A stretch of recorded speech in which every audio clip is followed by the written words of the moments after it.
Hello student, इस video के अंदर हम एक नया टॉपिक डिस्कस करेंगे।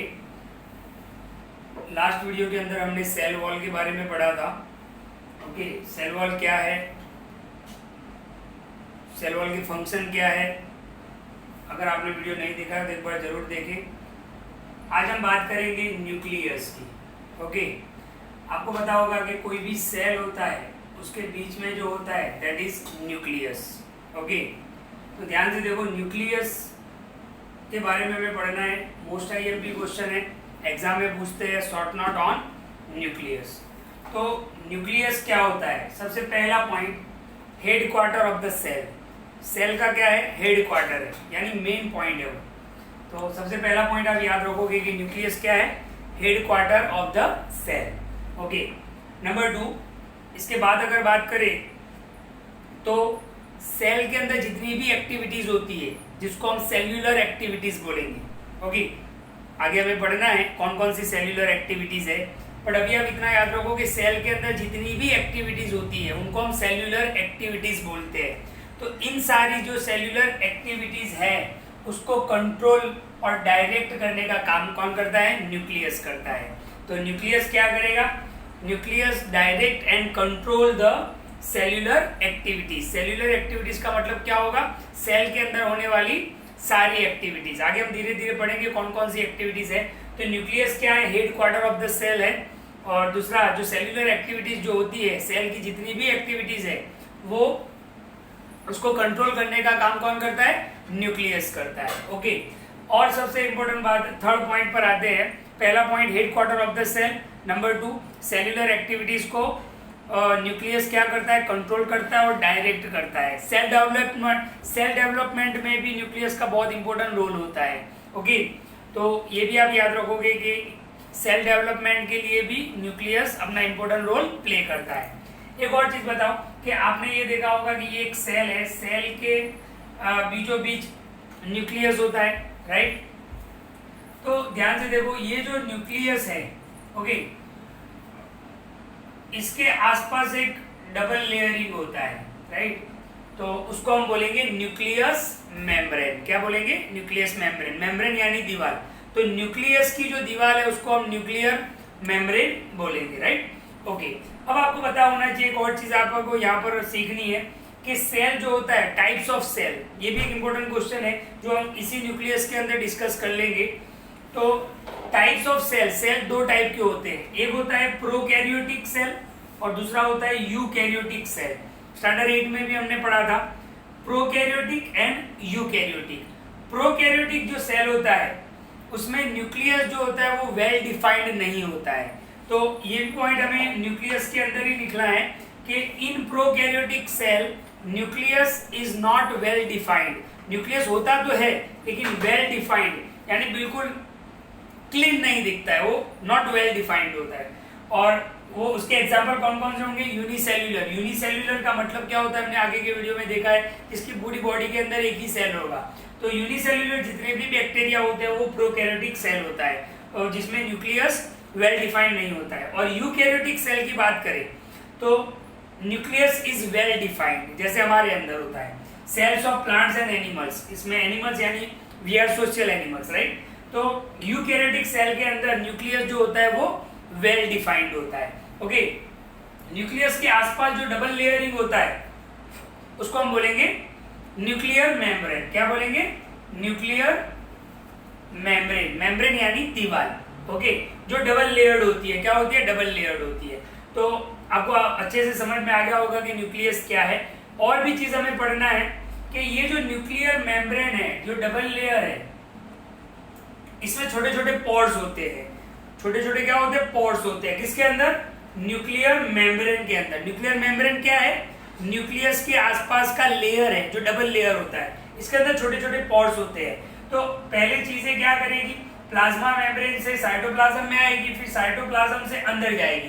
तो अंदर किसके थ्रू जाएगी? न्यूक्लियर मेम्ब्रेन के थ्रू जाएगी, राइट? तो यहाँ पर हम लिख सकते हैं कि न्यूक्लियर मेम्ब्रेन हैज पोर्स, छोटे छोटे पोर्स होते हैं which regulate the movement of material। Okay, material को इन और आउट न्यूक्लियस के अंदर जाने के लिए उनको न्यूक्लियर मेम्ब्रेन से पास होना पड़ेगा, और न्यूक्लियर मेम्ब्रेन जो होता है उस पे छोटे छोटे पॉर्स होते हैं, राइट।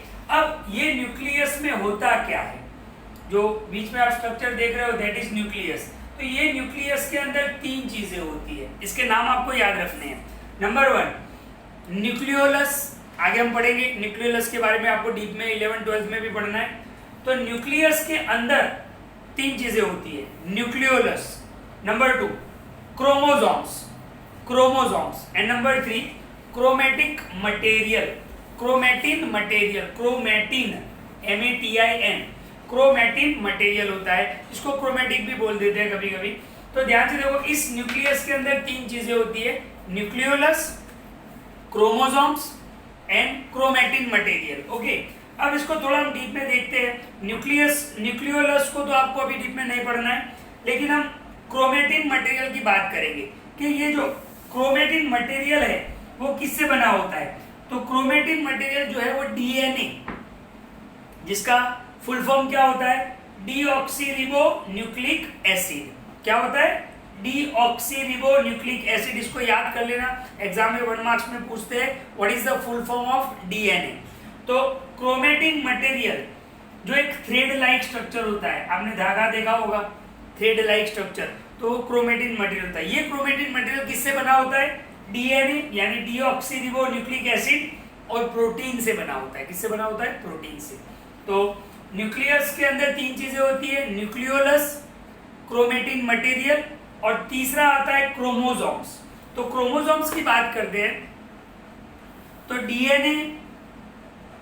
DNA से बना होता है क्रोमेटिन, और क्रोमेटिन से बना होते हैं क्रोमोसोम्स। ओके, जरा ध्यान से वीडियो को देखना आप, क्योंकि नाम आपको याद रखने हैं और कौन किससे बना हुआ है। DNA किससे बना हुआ है, DNA से बना हुआ है क्रोमेटिन, और क्रोमेटिन से बना हुआ है क्रोमोसोम्स। ये जो क्रोमोसोम्स होते हैं ना, वो इस टाइप का इनका स्ट्रक्चर होता है। मैं आपको बताऊं, इस टाइप का इनका स्ट्रक्चर होता है क्रोमोसोम्स का। Actually chromosomes contain information for inheritance of features from parents to next generation. आपको पता है कि हमारे अंदर जो भी फीचर्स आए हैं उसको वो क्रोमोसोम्स की वजह से आए हैं, राइट। हमारे पेरेंट्स के क्रोमोसोम्स से हमें जो भी फीचर्स मिले हैं वो क्रोमोसोम्स का काम है। तो क्रोमोसोम्स के अंदर ये इंफॉर्मेशन होता है कि जो इनहेरिटेंस है, यानी जो नेक्स्ट जनरेशन आने वाला है उसके फीचर्स क्या होंगे। तो न्यूक्लियस के अंदर 3 चीजें होती है, वापिस एक बार बोल देता हूँ, न्यूक्लियोलस, क्रोमेटिन मटेरियल, और तीसरा होता है क्रोमोसोम्स। ओके, तो न्यूक्लियस जो है वो headquarter of the cell है। ओके, सेल्यूलर एक्टिविटीज को कंट्रोल करता है। सेल डेवलपमेंट में भी न्यूक्लियस का रोल इंपॉर्टेंट होता है। तो एक साइंटिफिक रीजन भी आता है कि न्यूक्लियस प्ले इंपॉर्टेंट रोल, तो वो भी मैं आपको, उसका भी फोटो मैं आपको सेंड करूंगा, आपको तैयार भी करना है, आपकी नोटबुक में लिखना भी है। ओके, तो ये थी बात न्यूक्लियस की। Nucleus headquarter of the cell होता है, सेल्यूलर एक्टिविटीज को कंट्रोल करता है। न्यूक्लियस के आसपास डबल लेयर मेम्ब्रेन वॉल होती है, जिसको हम न्यूक्लियर मेम्ब्रेन बोलेंगे। न्यूक्लियर मेम्ब्रेन के अंदर छोटे छोटे पॉर्स होते हैं, जिसके थ्रू जो मूवमेंट ऑफ मटेरियल इन और आउट, अंदर और न्यूक्लियस के बाहर और न्यूक्लियस से अंदर बाहर करने का काम न्यूक्लियर मेम्ब्रेन के थ्रू होता है। न्यूक्लियस के अंदर 3 चीजें होती है, nucleolus, chromatin material and chromosomes. Nucleolus तो आपको आगे पढ़ना है। क्रोमेटिन मटेरियल जो होता है वो DNA और प्रोटीन से बना होता है, और क्रोमोसोम्स किससे बनते हैं, क्रोमेटिन मटेरियल से बनते हैं। और क्रोमोसोम्स के अंदर इंफॉर्मेशन होता है, आपने DNA टेस्ट के बारे में सुना होगा, है ना। तो DNA टेस्ट से पता चल जाता है कि कौन किसका पेरेंट्स है, ये भी पता चल जाता है।